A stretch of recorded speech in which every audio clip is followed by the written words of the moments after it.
YouTube, how's it going? The Goat House is back with another NFL offseason video. This one for the Tennessee Titans, who actually have quite a bit of free agents of their own this year, so we'll see what I have planned for them. I play GM through cuts, free agency, and then a 7-round NFL mock draft. Did this for every single NFL team up to this point through draft order. Just a few more to go, so a lot of content on the channel already. We have 2 channels. New channel is the Goat House Plus. Please subscribe. Would help us out a bunch.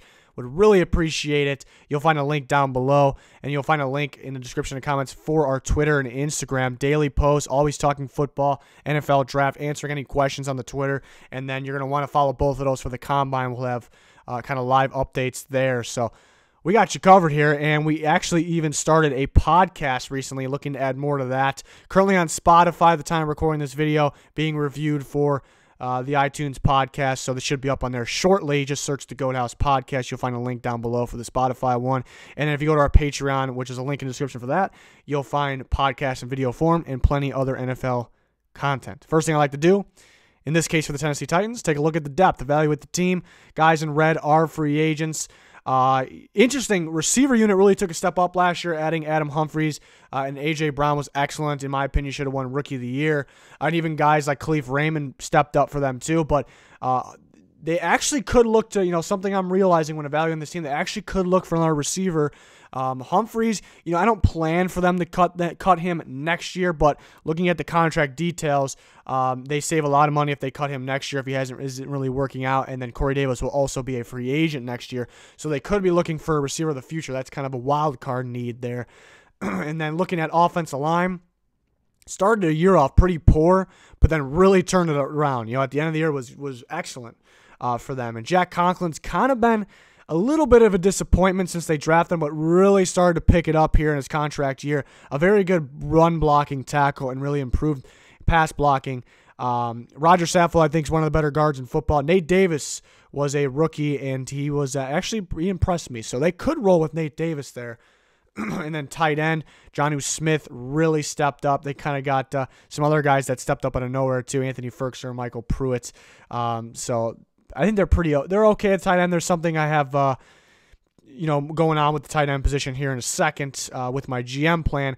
And quarterback, you see your top 2 quarterbacks are free agents. You see Derrick Henry, maybe your best player, a free agent. So important free agents there. You look at the defense too, an important player, maybe the best slot corner in football, and Logan Ryan. And then Wesley Woodyard, which I think they'll let walk, kind of aging, was great for them for a while, but they pretty much set the inside linebacker position. Love the duo there with Rashaan Evans, Jayon Brown. Love the Jeffrey Simmons pick. Casey's been a stud for quite a while, and then the safety duo is looking pretty good as well. So a good team, just a lot of free agents here, and then we'll see what I have planned for them. Cuts, some of these are tough. Some of these are pretty tough. Because, well, first, the $48 million going into this, they have $48 million in cap, which is a decent amount, but looking at all the free agents they have, and on top of that, they kind of want to take that next step to be, get over that hump there in the AFC Championship game last year, kind of get back to that area, but take that next step at the same time. You want to clear a lot more space. Cameron Wake's tough because they do need, this is one that, again, this is me playing GM, not predictions, but it's going to be very interesting to me to see if they actually cut Cameron Wake. But they need pass rush as it is, so taking him away kind of opens things up more. But to me, as it is, you kind of want to upgrade over Cameron Wake. You want to find that duo for Harold Landry.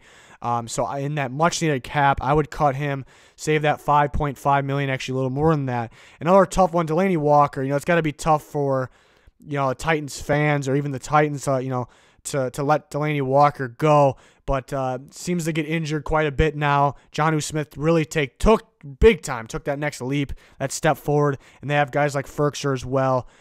So I think it'll be the smart move to cut him, about $6.5 million. And Deion Lewis hasn't been all that impressive to me. I think they can find a better fit with Derrick Henry if they do plan on bringing Derrick Henry back. And saving $4 million is quite a bit. I think we'll go younger in terms of that route, that Deion Lewis route. The second running back route could go younger. So you're bumping up to about $63.4 million. Who are we re-signing? I want to re-sign Derrick Henry. At any given time, he could be the best back in football. He really opens things up for the passing game for this team. What I'm worried about is how much he's going to get. I'm not a fan of overpaying running backs. I'm really not a fan of extending running backs. I think, their shelf life is pretty much by the end of their first contract. But I make an exception for Derrick Henry. It seems like he's really getting going. Not a guy that really has injury concern to me either. I just don't want them to spend so much money on the running back position with a value that is, but it is pretty valuable for this team. So I'm re-signing Derrick Henry. I'm re-signing Ryan Tannehill. There was talk about Tom Brady, and it's tough to, if you get Tom Brady, you instantly become, contender. But really, it looked like they were a contender at Ryan Tannehill at the end of last year. And Tannehill did not play the full season. I think, he was in a mess in Miami. I think he has actually room to grow and actually get better. So I think you're hurting your future, getting rid of Ryan Tannehill perhaps. I would like a 3-year deal with him. Really depends on the price. We'll see what that is. Pretty interesting to see. Hopefully it's not really that close to $30 million. I've heard that, so that's a little scary. But per year, I'm talking. But the quarterback market just keeps going up. You could decide, not to go Tannehill route and then, kind of lean on Brady, and then Brady could really just go back to the Patriots anytime and kind of screw you over there, and you lose out on both. That's another thing that's a little scary. But I went the Tannehill route. Actually should be cheaper than Brady, and I feel like he has potential. And Jack Conklin, which I'm worried he might get overpaid too, because he's only had, one good year in my opinion. But I think, big part of this offensive line that really started to come together at the end of the year, really started to get better. And the key is to run the ball first. Conklin is a very good run blocking tackle and has gotten better in pass protection. I want to keep this offensive line together, basically, is what I'm doing. So you spend quite a bit of money there. Even though you have $63.4 million is a big number, you spend quite a bit of money there with these guys, and it's tough letting a guy like Logan Ryan walk, but you may have to. They drafted Amani Hooker the previous year for a reason. Can he take that next step? It's kind of a question. We really don't know, but it is tough letting Logan Ryan go. But you could afford Logan Ryan too. You can just spend all your cap on and getting all your guys back pretty much. But then there's little room for improvement additions. So could let him walk. It's very tough.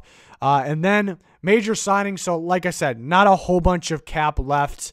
I would love the fit of Jadeveon Clowney in this defense, but you just don't have the cap space left. Marcus Golden actually had a pretty big year for the Giants, going to their 3-4 defense. The Titans run a 3-4, adding that other pass rusher.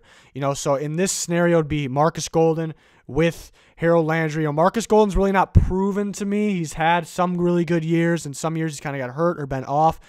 So it's not one you're going to spend a whole bunch of money on, but he does fit and does get, at the end of the day, you need more pass rush. It gives you more pass rush. So like I said, Logan Ryan's out. That's a big loss slot corner. You do have Amani Hooker, but not proven. I think you can get Brian Poole, the Jets slot corner, for a pretty good deal. So then you kind of upgrade over Hooker there. But if the plan is for Hooker to come in and start right now, that's they can go that route there too, as well. Chris Thompson I would really, really like. Only downside of Chris Thompson is he does have a lot of injuries, but Derrick Henry is going to take most of the load. Obviously, they just need that pass-catching back to complement him, the speed and pass-catching back. When healthy, Chris Thompson actually is one of the better ones of those in football. So I would really like him in terms of the fit with Derrick Henry, and obviously will be pretty cheap. So to me, that's a fit. If this team could add a big-time pass rush, like I talked about at the beginning here, Clowney, somebody like that, and they'll take a huge step, but very limited on the cap space. So what do? Kind of going back, maybe you don't want to re-sign all these guys. Maybe you let some of these guys walk.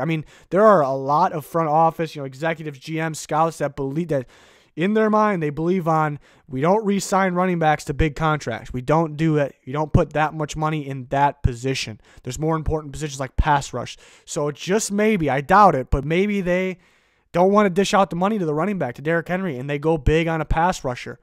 And then maybe they draft the running back early. That's a possibility. So, but in this scenario, which I think Titans fans do want Derrick Henry back, I would want him back, and the other guys there, that you're not going to be able to spend a huge in free agency in terms of the additions, but there's some pretty solid additions here. And then we go into the 7th-round mock draft. Zach Bond, to me, is a Mike Vrabel guy. You see Mike Vrabel always trying to get unique with the linebacker. You see Correa, the way they used him, kind of inside, outside, kind of a utility backer there. And Correa, he's played solid at times, don't get me wrong, but obviously you can get a lot better, in those positions like that. And even with Marcus Golden, adding him to Harold Landry, can get better at the edge position. Zach Bond is that utility player to me. He's a 3-4 outside linebacker, but he's also an off-the-ball outside linebacker. So he's kind of that utility weapon that I think really what Vrabel's looking for. This is a Vrabel guy, and that's, I'm playing GM here, but I want a guy that fits my coach, and my coach has to say what he needs. And look at that Chiefs game.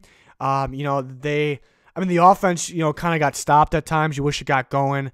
But there was zero pass rush. Zero. Not 1%. There was 0% pass rush in that game. Edge rush is a big need to be successful for any team in the NFL, and it's a huge need for the Titans, so you add more of it there. Cornerback is actually a pretty big need for the Titans. I like the duo with Malcolm Butler and Adoree Jackson. Both were hurt at times last year. There's some talk about Malcolm Butler possibly getting cut because you can save a lot of money, but I think you have a need at cornerback as it is, and I think Malcolm Butler's a pretty good corner, so I'd keep him. But you look at the way the contract's laid out, he very well could be gone after this year. This could be his last year with the Titans. That's kind of what I'm predicting, what I would do GM-wise. And Adoree Jackson, kind of has his injuries, and then there's zero depth pretty much the outside cornerback position. So cornerback really could be the first-round pick for them as well. But Cameron Dantzler, long athletic corner, is the pick at 61. The reason, he has first-round traits, first-round talents. The reason I don't think he'll go first is because weights, he's very, very skinny, and we know how people within the league overreact from those things. He's a very good corner, though, and he could be the starter. I mean, he'll play a lot this year, but could be the starter in 2021, really. And then adding another guard that could start. I like Nate Davis, what I saw. Damian Lewis could potentially be better, so looking out to get better. Your key is running to open up the pass. Offensive line, very important in that. And they need a big body receiver for the outside. Corey Davis kind of is that in a way. But a bigger body sideline receiver. And like I said, they could be without Corey Davis next year. So grab another one of those guys to set the edge, and Michael Pittman there at 156, a good value pick. Another defensive line. I like their starters across the defensive line. Definitely need some depth. Raekwon Williams from Michigan State. I would like Cole McDonald. I like Cole McDonald a lot in general. Get him to back up Ryan Tannehill. I think it's a pretty important position, really, a backup quarterback for them. Cole McDonald, with time, really can learn. But he can sling it. The guy's got talent, arm talent. Mechanics are off. Slow throwing motion, odd throwing motion. If it wasn't for that, he would go a lot higher because he has talent, and that's important. He can learn behind. He can learn behind 10, and I think McDonald is a system guy too. Like, everything kind of needs to be going right for him. When he turned the ball over, it was kind of when everything was going south, and it was pretty much he had to take over the game. But that's kind of the Titans are kind of the perfect, with Derrick Henry, kind of the perfect situation for that, because that run game will always be the key. It'll open things up, so it's kind of the plan there, and it's good for McDonald. And then grabbing Joshua Kelly, who I think should go earlier in 220, but it's possible he's here. Kind of a do-it-all back, catch the ball in the backfield, can run pretty well. I did have them signing Chris Thompson, but has the injury concern, but I do love the fit of Chris Thompson so much.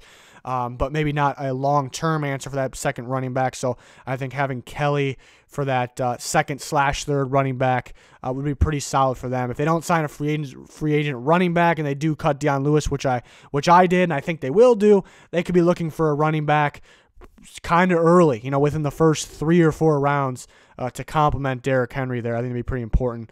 But that's my Titans plan. Very interesting to see what they do with their long list of free agents. With the quarterback position, rumors about Tom Brady. We have free agency predictions coming up. The first one we're going to do is Tom Brady, so it's a pretty interesting topic. Pretty crazy free agency overall with all the players, but especially with a guy like Tom Brady. But let me know your guys' thoughts. Please like, comment if you're a fan. Let me know your thoughts, what your plan would be. Again, doing this for every single NFL team. Got a lot of them done. A couple more to go. Very excited for the NFL Combine, NFL Free Agency. We have all the coverage. No channel does it like us. We have full coverage. We have 2 channels. Please subscribe to both. A Twitter, an Instagram, a podcast. Links down below. Follow all of those. It'll be well worth it. That's going to do it for this one, though. Thanks, everyone, for watching. Goodbye.